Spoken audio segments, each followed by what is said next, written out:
Comme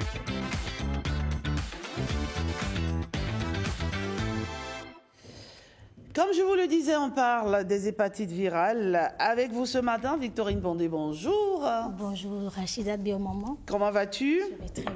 Alors, ce matin, vous nous ramenez un hépatogastro-entérologue. J'essaie que je prononce bien. C'est bien ça. Monsieur Edmond Toviessi, un autre invité, bonjour. Bonjour, madame la journaliste. Alors, Victorine, que devons-nous savoir sur les hépatites virales? Eh bien, les hépatites virales, ce qu'on doit savoir dessus, c'est que c'est quelque chose aujourd'hui qui devient préoccupant parce que quand on prend à l'échelle mondiale, par année, il y a plus de 1 million de décès dus aux hépatites. Et quand on en vient ici en Afrique, il y a 91 millions d'Africains, selon l'OMS, qui vivent aujourd'hui avec l'hépatite. Très bien. Donc, quand on prend ces statistiques, je crois qu'il est urgent d'en discuter avec un spécialiste qui va nous éclairer dessus. Donc, voilà pourquoi ce matin, nous recevons le docteur Toviessi Edmond. Comme vous l'avez dit, il est hépatogastro-entérologue. Monsieur Toviessi, bonjour. Bonjour. Alors, on est heureux de vous recevoir sur ce plateau pour avoir un peu plus d'éclaircissement par rapport aux hépatites virales.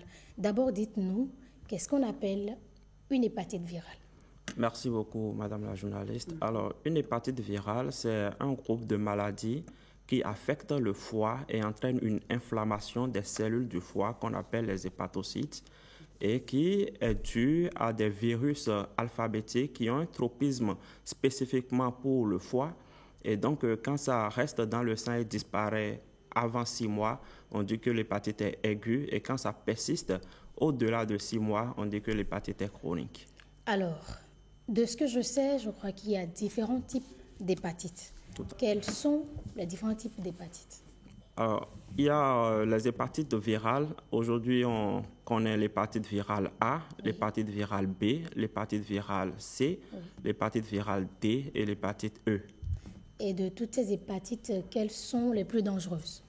Les plus dangereuses, surtout chez nous ici, au Bénin et en Afrique, en général, ce sont les hépatites virales B, l'hépatite virale C et l'hépatite virale BD. D'accord. Et comment on peut distinguer ces hépatites? Ces hépatites se distinguent suivant 3 ordres.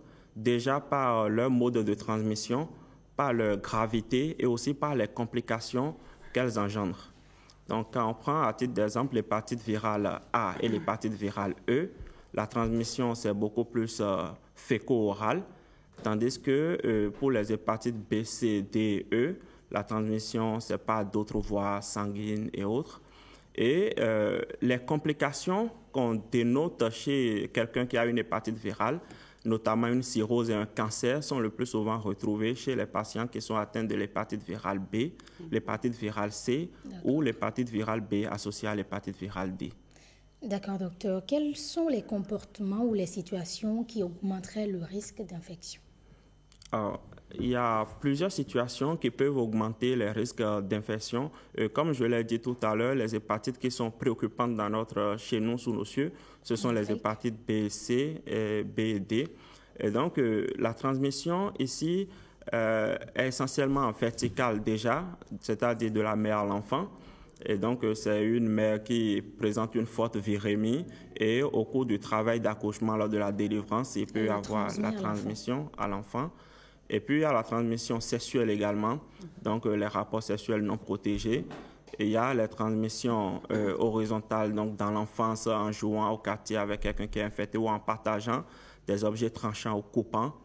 Et voilà, donc ce sont les principaux modes de transmission de l'hépatite. Et quels sont les symptômes les plus fréquents? Quand quelqu'un a l'hépatite, comment est-ce qu'on peut le reconnaître?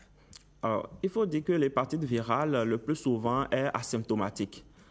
Et quand quelqu'un peut ne pas manifester de symptômes. Exactement. Donc c'est pas visible à l'œil nu, c'est ça? Oui, tout à fait. Pas toutes les fois. Pas toutes les fois. Donc, quand quelqu'un a une hépatite virale, dans près de 70% des cas, c'est asymptomatique. Dans 30% des cas, on peut présenter des symptômes qui ne sont pas du tout spécifiques. C'est la fatigue, parfois un syndrome grippal, qui parfois peut égarer le patient et penser à un paludisme ou à une grippe. Une grippe. Donc, Et dans 1% des cas, on peut avoir une hépatite foudroyante qu'on appelle fulminante, donc une altération de l'état de conscience, mais qui est extrêmement rare. Alors, comment est-ce qu'on diagnostique l'hépatite?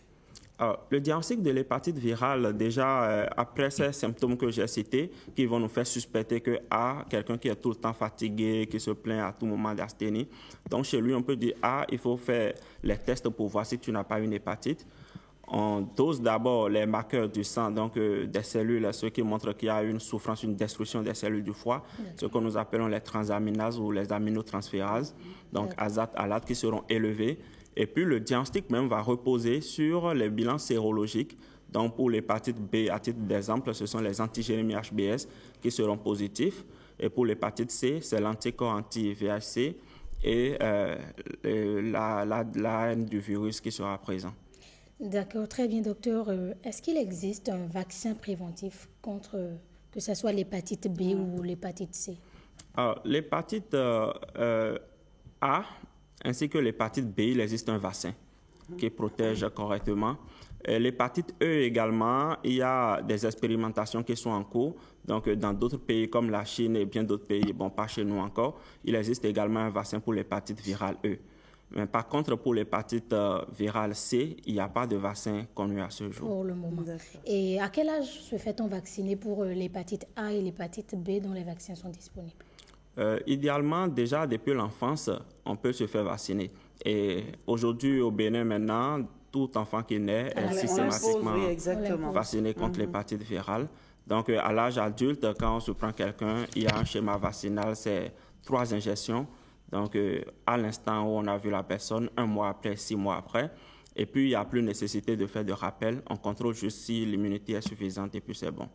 Les bébés qu'on vaccine à la naissance, cette dose est suffisante ou quand ils seront grands, ils doivent aussi suivre les 3 autres vaccins? Donc, généralement, ce sont des doses qui sont suffisantes. C'est intégré dans les vaccins pentavalents. Et maintenant, à l'âge adulte ou bien quand ils vont finir ces vaccinations, on peut contrôler ce que l'on appelle les anticorps anti-HBS pour voir est-ce que le degré d'immunité est suffisant. Généralement, si c'est supérieur au seuil retenu pour considérer que la personne est immunisée, il n'est plus du tout nécessaire de le vacciner à l'âge adulte. Alors, moi, j'aimerais savoir pourquoi malgré l'existence d'un vaccin pour prévenir l'hépatite, il y a beaucoup de cas en Afrique. Qu'est-ce qui explique cela? Oui, effectivement, le nombre de cas en Afrique, ça croît considérablement. Le vaccin est récent, non? Non, le vaccin existe il y a longtemps, il y a un peu longtemps. Mais c'est surtout parce que la plupart de la population reste ignorante de l'existence justement de ce vaccin et des mesures de transmission de ces hépatites virales et ne considère pas l'hépatite virale comme une maladie encore qui a un traitement, on peut aller à l'hôpital, on peut se soigner. Ils considèrent qu'il faut aller vers les traditionnels et prendre la phytothérapie et tout, qui ne garantit pas, dans la plupart du cas, un suivi. Alors, parlant de ça, est-ce qu'on peut rappeler les mesures d'hygiène pour éviter l'hépatite? Les mesures d'hygiène pour éviter l'hépatite, déjà parlant de l'hépatite virale A et E, qui sont de transmission féco-orale, il faut déjà se laver correctement les mains et régulièrement, maintenir ces espaces propres, les toilettes propres également, et observer une hygiène alimentaire. Donc, bien laver les légumes avant de les consommer, bien cuire les aliments. Alors, pour ce qui est des hépatites virales B, C ou B, D, donc, c'est surtout observer les mesures de prévention contre les IST, les infections sexuellement transmissibles. Donc, le port de préservatifs pour les rapports sexuels est à risque. Et puis, chez les toxicomanes qui font une injection IV, les sensibiliser là-dessus. Et conseiller aux gens qui veulent faire les piercings ou les tatouages d'aller des centres qui sont dédiés et de ne pas les faire à la maison et lutter également contre les circoncisions à domicile qui ne sont pas médicalisées, qui représentent également un facteur de risque important pour la transmission de la maladie. Ça se transmet aussi par la salive, non? Quand vous embrassiez... Justement, j'en venais parce que c'est l'idée qu'on a beaucoup plus. Oui, bien sûr. Oui, effectivement.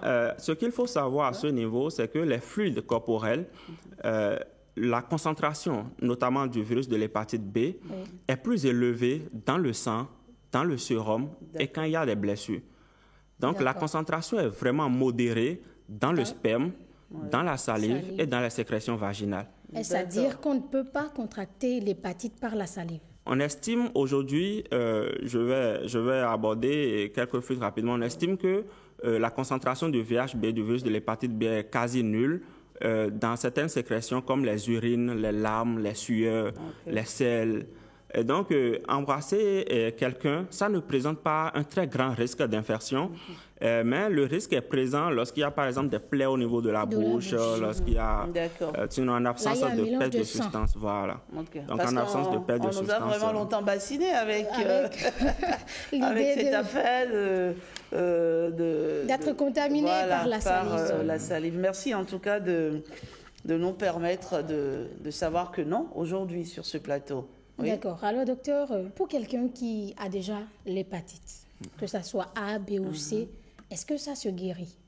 Alors, ce qu'il faut savoir, c'est que déjà l'hépatite A et E, chez nous, la plupart, près de 90% de nos populations l'attrapent dans l'enfance. Et spontanément, ça se guérit sans aucun traitement. Sans aucun traitement. Donc, au bout de quelques semaines, quelques mois, ça se guérit. Alors, pour ce qui est de l'hépatite B, l'hépatite C ou l'hépatite D, à ce jour, il existe un traitement qui permet de guérir l'hépatite virale C. C. Oui.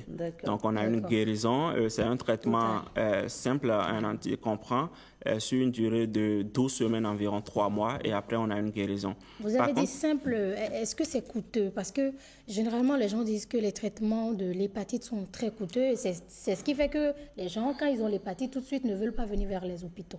Alors, justement, pour l'hépatite virale C, on profite pour remercier le Programme national de lutte contre les hépatites. Il existe ce traitement-là actuellement qu'on peut avoir gratuitement pour l'hépatite virale C.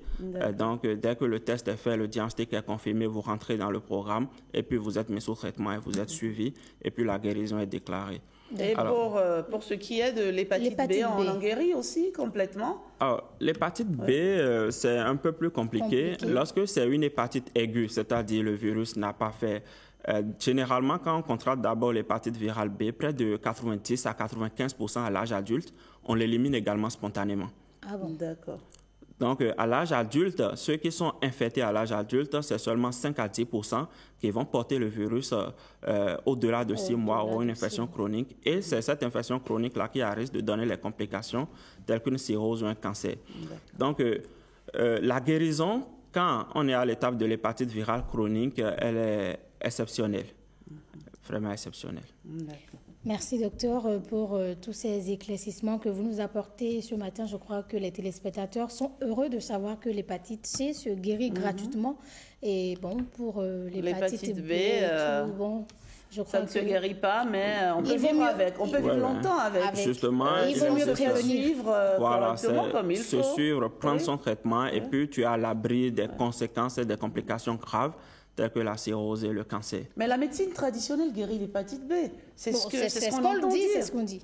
Bon, à ce jour, il n'y a pas une étude formelle qui a été faite sur les médicaments traditionnels utilisés contre ces hépatites. Il y a eu quelques études, mais qui n'ont pas été menées jusqu'à terme. Donc, ce qu'on conseille, c'est vraiment de faire un suivi, même si on pense d'aller à l'hôpital, de faire les dosages qu'il faut pour s'assurer d'avoir toutes ces chances de ne pas avoir les complications de l'hépatite virale. Et ce qui est plus important, c'est que pour ceux qui ne portent pas encore l'hépatite, il faut suivre toutes les règles d'hygiène pour éviter de contracter l'hépatite. Et surtout se faire dépister, c'est important.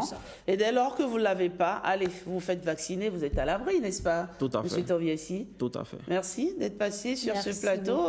Victorine Bondé, on se retrouve mardi prochain, n'est-ce pas? Bien sûr. Allez, bon matin à tous.